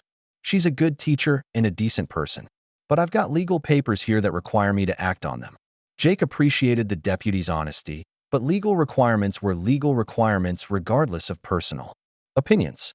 "Deputy Rodriguez, I understand you're doing your job, but I want you to know that Ms. Carter has been working here as a legitimate business partner, and we have documentation of all her activities. These charges sound like harassment to me." "That may be," Rodriguez said carefully, "but I still need to bring her in for questioning. The sooner we get this resolved, the better for everyone involved." After hanging up the phone, Jake stood in the barn for a moment, processing the implications of what he'd just learned. This wasn't just an attack on Emma, it was an assault on everything they'd been building together. Blackwood wasn't content with having destroyed Emma's teaching career. He wanted to make sure she couldn't find success anywhere else. Jake found Emma in the ranch office, working on the final preparations for a weekend workshop that was scheduled to begin on Friday. She looked up as he entered, and her expression immediately shifted to concern as she read the tension in his face. "What's wrong?" she asked, setting aside the participant materials she'd been organizing. Jake closed the door behind him and sat down across from her desk, choosing his words carefully. "Emma, I just got a call from Deputy Rodriguez. Richard Blackwood has filed charges against you with the county courthouse. They want to bring you in for questioning today." The color drained from Emma's face, but Jake was impressed by how quickly she composed herself. This was a woman who'd been dealing with Blackwood's persecution for months, and she'd learned not to panic at the first sign of trouble. "What kind of charges?" she asked, her voice steady despite the obvious strain. Jake explained the allegations about stolen educational materials and contract violations, watching Emma's expression shift from concern to anger to grim determination. When he finished, she was quiet for a long moment, clearly working through the implications and options. "It's all lies, of course," she said finally. "I have receipts for every educational material I've purchased, and I made sure to return everything that belonged to the school district when I was fired. As for soliciting students and parents, our workshop participants come from completely different demographics than Copper Creek Elementary serves." Jake nodded, having expected as much. "The question is how we prove that in a way that matters. Blackwood has connections in the courthouse, and even false charges can do damage if they're not handled properly." Emma stood up and walked to the filing cabinet where she kept her personal documents, pulling out a thick folder that Jake hadn't seen before. "I've been documenting everything since this started," she said, spreading papers across the desk. Copies of all correspondence with the school district, receipts for materials I purchased with my own money, records of every interaction with school officials. Jake looked over the documentation with growing admiration for Emma's thoroughness and foresight. She'd been preparing for exactly this kind of attack, building a paper trail that would support her version of events against Blackwood's fabrications. "This is impressive," Jake said, scanning through the organized files. "But Blackwood's not stupid. He wouldn't file charges unless he thought he could make them stick, at least long enough to cause problems." Emma nodded grimly. "He doesn't need to win in court. He just needs to create enough doubt and controversy to destroy our credibility. Who's going to send their children to educational programs run by someone who's been charged with theft and breach of contract?" The strategy was devastatingly effective in its simplicity. Even if the charges were eventually dismissed, the damage to their reputation could destroy the educational programs that had become essential to the ranch's financial sustainability. Blackwood was attacking not just Emma personally, but the entire model they'd created for preserving traditional agriculture through innovative education.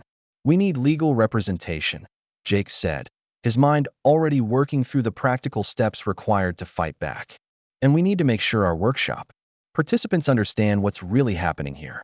Emma was already reaching for the phone. "I know someone who might help. Dr. Lisa Park has been following our programs, and she mentioned that her brother is a lawyer who specializes in employment and education law. If he's willing to take the case, he'll understand the bigger issues involved." While Emma made phone calls to arrange legal representation, Jake found himself thinking about the broader implications of Blackwood's attack. This wasn't just about Emma's legal troubles. It was about whether small communities would be allowed to preserve their way of life or would be forced to surrender to development pressures backed by money and political connections. The ranch had become a symbol of resistance to those pressures, proof that traditional agriculture could adapt and thrive in the modern economy. By attacking Emma and their educational programs, Blackwood was sending a message to anyone else who might consider fighting back against his development plans. Dr. Lisa Park arrived at the ranch within an hour, bringing with her a grim-faced man in his 40s who introduced himself as attorney Michael Park. Jake liked him immediately, appreciating the way he listened carefully to Emma's explanation of the situation without interrupting or making premature judgments about the strength of their case. "These charges are obviously retaliatory," Michael said after reviewing Emma's documentation. "The question is whether we can prove that in a way that satisfies the court and protects your reputation in the community." He spread out the legal papers that Deputy Rodriguez had served, studying them with the practiced eye of someone who'd seen plenty of harassment lawsuits disguised as legitimate legal action. "The good news is that the charges are specific enough that we can disprove them with concrete evidence. The bad news is that the legal process will take time, and the publicity could damage your business regardless of the outcome." Jake found himself impressed by the lawyer's straightforward assessment of their situation. "What do you recommend?" "We fight back hard and fast," Michael replied without hesitation. "File countercharges for harassment and abuse of process. Document every instance of Blackwood's interference with Ms. Carter's career and your business. Make it clear that this is part of a pattern of behavior designed to silence opposition to his development plans." Emma leaned forward in her chair, and Jake could see the determination building in her expression. "What about going public? If we're going to fight this, shouldn't the community understand what's really happening?" Michael nodded approvingly. "That's exactly what I was thinking. Blackwood's power comes from operating behind the scenes, using legal procedures to intimidate people without attracting public attention. If we shine a light on his methods, we take away a lot of his advantage." The strategy session continued through the afternoon, with Michael outlining a comprehensive response that would address both the immediate legal charges and the broader pattern of harassment that had driven them. By the time Deputy Rodriguez arrived to escort Emma to the courthouse, they had a plan that turned Blackwood's attack into an opportunity to expose his methods to public scrutiny. "Ms. Carter," Rodriguez said as Emma gathered her documentation and prepared to leave with him, "I want you to know that a lot of people in this county respect what you and Mr. Sullivan have been doing here. Don't let Blackwood's political games discourage you from continuing that work." The comment was both encouraging and revealing, suggesting that Blackwood's influence wasn't as complete as he might believe. There were people in positions of authority who understood the value of what the ranch represented and were willing to support it when the opportunity arose. Jake watched Emma leave with the deputy, feeling a mixture of pride and anxiety as she faced down the latest attempt to destroy her career. She carried herself with quiet dignity that reminded him of his mother's strength in facing adversity, and he found himself thinking about how completely she'd become part of the ranch's story in just a few months. The questioning at the courthouse lasted 3 hours, during which Michael systematically demolished each of Blackwood's charges with documentation that proved Emma's innocence beyond any reasonable doubt. The school district's claim that she'd stolen educational materials evaporated when she produced receipts showing she'd purchased everything with her own money. The allegation that she'd violated her employment contract fell apart when the contract itself proved that her termination had released her from any ongoing obligations. "Mr. Blackwood," Michael said as they emerged from the courthouse, addressing the developer who'd been waiting in the hallway with obvious expectation of a different outcome. "I trust you'll be withdrawing these charges immediately, given that they've been proven completely without merit." Blackwood's smooth confidence flickered for just a moment, revealing the calculating opportunist beneath the polished exterior. "This is just the beginning," he said quietly, his voice carrying a threat that everyone present understood. "Ms. Carter has made herself a very visible target, and there are other ways to address the problems she's creating." Jake stepped forward, his size and obvious anger causing Blackwood to take an involuntary step backward. "Mr. Blackwood, I want to make something very clear. Emma Carter is under my protection, and the Sullivan Ranch will not be intimidated by threats or legal harassment. If you want to continue this fight, you'll be taking on more than just one teacher." The confrontation in the courthouse hallway marked a turning point in their conflict with Blackwood, transforming it from a series of behind-the-scenes attacks into an open struggle that would be fought in public view. Word of the charges and their dismissal spread through the community with the speed that only small-town gossip networks could achieve, and the response was overwhelmingly supportive of Emma and the ranch's educational programs. Martha Wells, who owned the Mountain View Diner and served as the unofficial communications hub for the entire valley, made sure that everyone who came through her doors understood exactly what had happened and why it mattered. That Blackwood character tried to frame Emma Carter for theft, she told anyone who would listen. Can you imagine?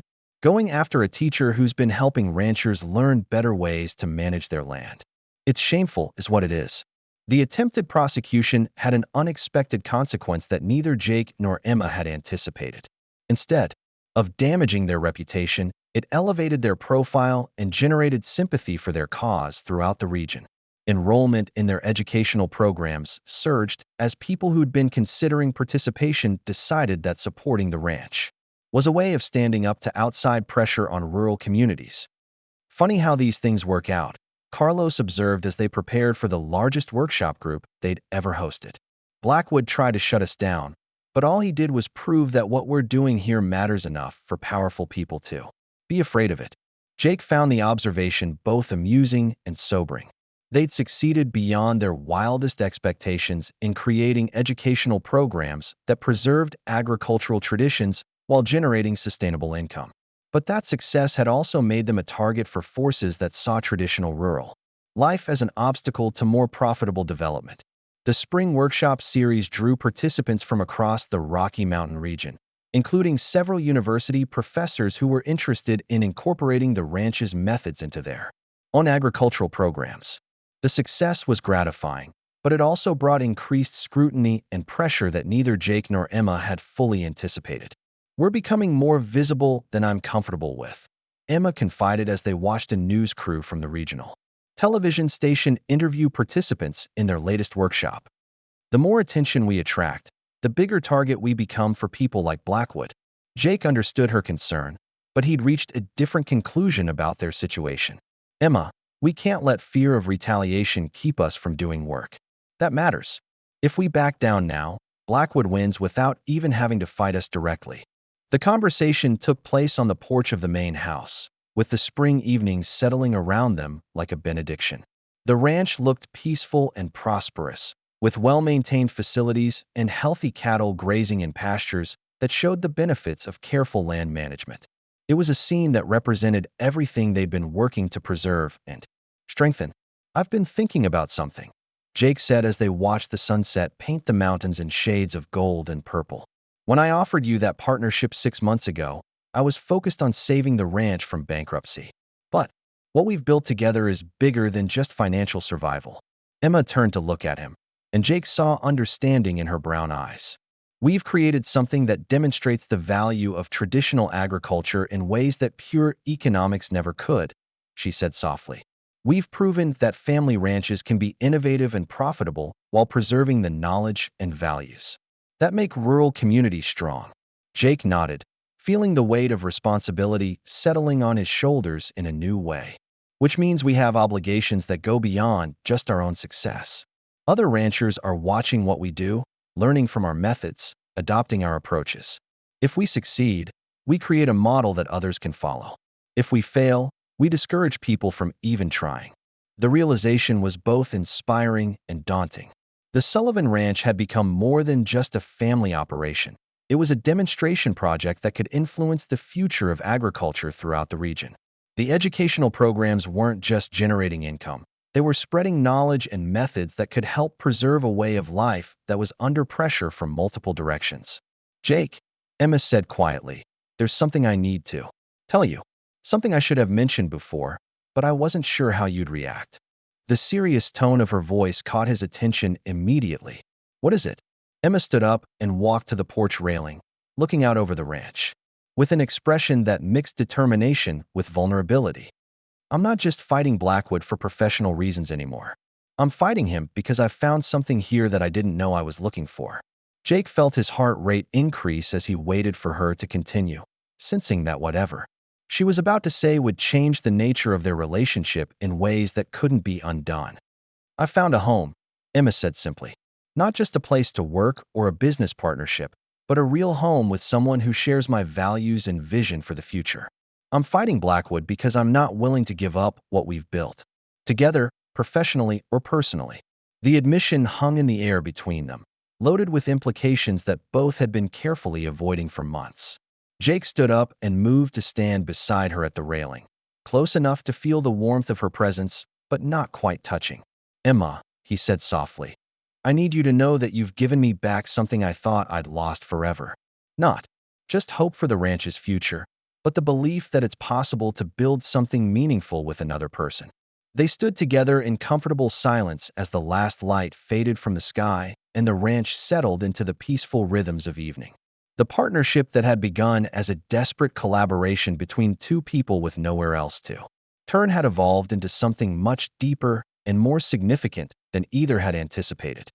"What happens now?" Emma asked as they finally prepared to head inside. Jake considered the question carefully, understanding that his answer would shape not just their personal relationship, but the future direction of everything they'd been building together. "Now we stop pretending that this is just a business partnership," he said finally. "We acknowledge that we're building a life together, not just a successful ranch operation." The words carried weight that both of them felt, marking a transition from careful collaboration to committed partnership in every sense of the term. They were no longer just colleagues who happened to work well together, but partners who'd chosen to share their futures as well as their present challenges. The following morning brought news that would test their newfound commitment in ways neither had anticipated. Dr. Lisa Park arrived at the ranch with information that she'd gathered through her professional networks about Blackwood's broader development plans for the region. "He's not just targeting individual properties," she explained as they gathered in the ranch office to review the documents she'd brought. "He's working on a comprehensive development plan that would transform the entire valley into a luxury resort and residential complex. The Sullivan Ranch sits right in the middle of the area he wants to develop." Jake felt pieces of a larger puzzle clicking into place as he studied the maps and planning documents that Dr. Park had obtained. Blackwood's attacks on Emma's career and their educational programs weren't just personal vendettas. They were part of a systematic campaign to weaken community resistance to his development plans. "How advanced are these plans?" Emma asked, her voice steady despite the obvious implications for their future. "He's been working on them for over 2 years," Dr. Park replied, "quietly acquiring options on key properties, building political support, laying the groundwork for a development project that would completely change the character of this area. Jake found himself thinking about the generations of Sullivan men who'd built and preserved the ranch, wondering what they would have done when faced with this kind of existential threat. The ranch had survived droughts, economic depressions, and changing markets, but it had never faced the prospect of being consumed by development that would eliminate agriculture from the valley entirely. "We need to organize community opposition," Emma said with the practical focus that Jake had learned to appreciate.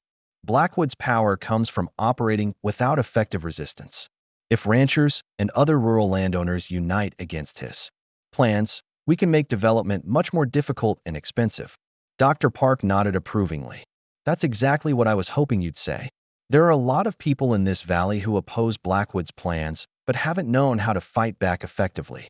The ranch's success with educational programs has given you credibility and visibility that could be crucial in organizing resistance." The meeting continued through the morning as they developed strategies for building coalition opposition to Blackwood's development plans. The ranch's educational programs provided a perfect platform for bringing together people who shared concerns about preserving agricultural land and rural communities, and Emma's teaching background made her a natural leader for organizing community action. By afternoon, they had outlined a comprehensive campaign that would use the ranch's workshops and programs to educate people about the threats facing rural communities while building networks of resistance to inappropriate development. It was ambitious and risky, guaranteeing that Blackwood would escalate his attacks on their operation, but it also offered the best hope for preserving the way of life that the ranch represented. "Are we sure we want to do this?" Jake asked as they prepared to make their campaign public. "Once we take this step, there's no going back to being just a successful ranch with educational programs. We'll be leading active resistance to some very powerful interests." Emma considered the question with the seriousness it deserved, understanding that their decision would affect not just their own future, but the fate of dozens of families throughout the valley. When she finally spoke, her voice carried the conviction of someone who'd found something worth fighting for.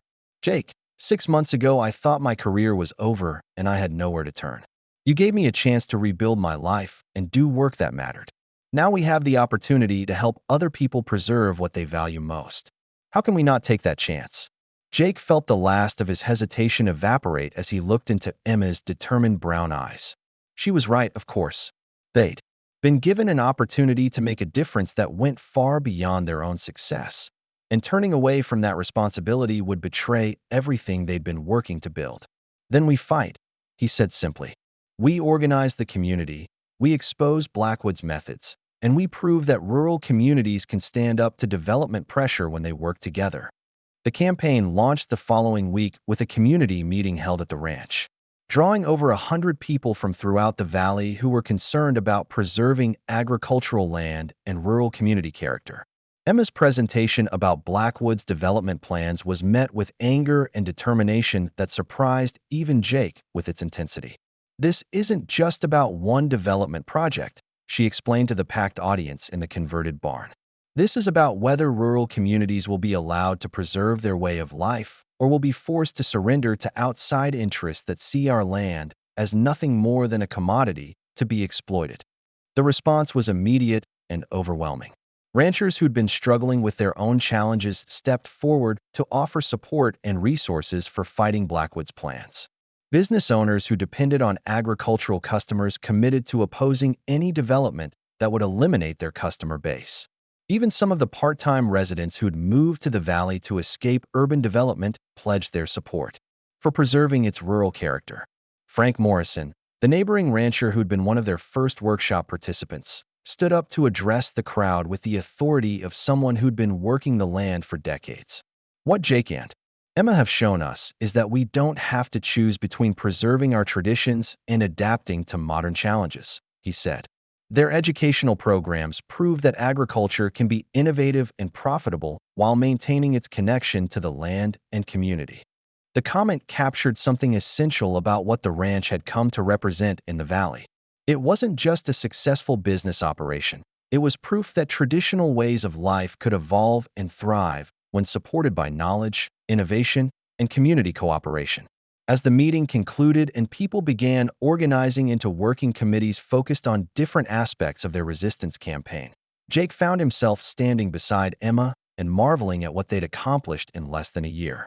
The desperate partnership between a failing rancher and a homeless teacher had become the foundation for a community movement that could determine the future of the entire region.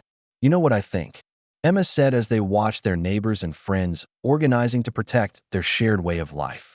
"I think we've proven something that Richard Blackwood never understood. Rural communities aren't weak or backward or destined to disappear. They're innovative and resilient and willing to fight for what they believe in when someone gives them the tools and leadership they need." Jake nodded, feeling the truth of her words in the energy and determination of the people around them. The ranch had become more than just a family operation or even a successful educational center. It had become a symbol of what was possible when people worked together to preserve what they valued while adapting to changing circumstances. The months that followed tested their resolve and their relationship in ways that neither had anticipated. Blackwood escalated his attacks, using legal challenges, regulatory complaints, and political pressure to try to shut down their educational programs and force them out of business. Each assault required careful response and community support, but instead of weakening their position, the attacks seemed to strengthen public resolve to resist his development plans. Emma proved to be a natural leader for the community resistance, organizing information campaigns, coordinating legal responses, and maintaining the morale of people who were facing well-funded opposition. Her teaching background provided the skills needed to help people understand complex issues and develop effective strategies for fighting back. Jake found his own role evolving from ranch owner to community advocate, using his family's reputation and the ranch's success to give credibility to their resistance efforts. The Sullivan name had meant something in the valley for 4 generations, and that heritage became a powerful tool for rallying support among people who respected traditional values and local leadership. The turning point came in late fall, when Blackwood's legal challenges to the ranch's educational programs were dismissed by a federal judge who ruled that his complaints were obviously retaliatory and designed to suppress legitimate business activities. The decision was accompanied by a stern warning about the abuse of legal procedures for harassment purposes, effectively ending Blackwood's ability to use the courts as weapons against his opponents. "This is more than just a legal victory," Michael Park explained as they celebrated the judge's decision.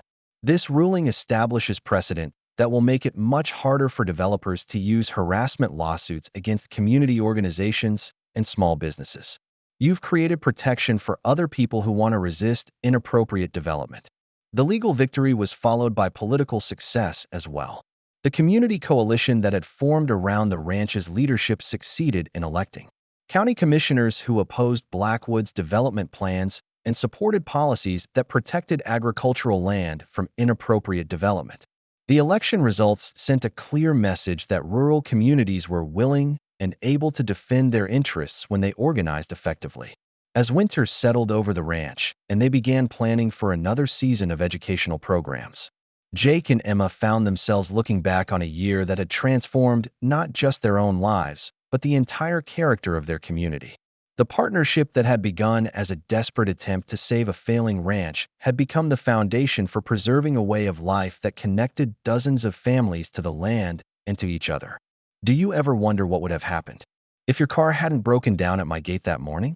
Jake asked as they sat by the fireplace in the main house, planning curriculum for the coming year's workshops. Emma considered the question with the thoughtful attention she brought to everything important. "I think we would have found each other eventually," she said finally. "Maybe not exactly the same way, but I believe that people who are meant to work together usually do, one way or another." Jake found comfort in her certainty, understanding that their partnership had grown from shared values and complementary strengths rather than simple circumstance. They'd been able to build something meaningful together because they both cared about preserving traditional agriculture while adapting to modern challenges, and because they'd been willing to put that shared mission ahead of individual comfort or safety. "Emma," he said quietly, "there's something I've been wanting to ask you." She looked up from the planning documents she'd been reviewing, and Jake saw anticipation in her brown eyes as she waited for him to continue. "I know we've been partners in every way that matters for months now," he said carefully, but I'd like to make it official. I'd like you to marry me, to become a permanent part of this ranch and this family." The proposal was simple and direct, offered without dramatic flourishes, but with the weight of everything they'd built together over the past year. Jake watched Emma's face as she processed what he was asking, seeing surprise give way to joy and then to the kind of deep satisfaction that comes from recognizing something you've been hoping for without daring to expect. "Yes," she said simply, reaching across the space between them to take his hand. "Yes, I'll marry you and be part of the Sullivan family legacy." They were married the following spring in a ceremony held on the ranch, with the entire community in attendance to celebrate not just their personal happiness, but the success of everything they'd accomplished together. The wedding guests included ranchers and teachers, university professors and rural business owners, people from across the region who'd been touched by their work and inspired by their example. "Today we're not just celebrating a marriage," Frank Morrison said in his role as unofficial spokesperson for the Valley's agricultural community. "We're celebrating the proof that traditional ways of life can adapt and thrive when they're supported by innovation, education, and community cooperation."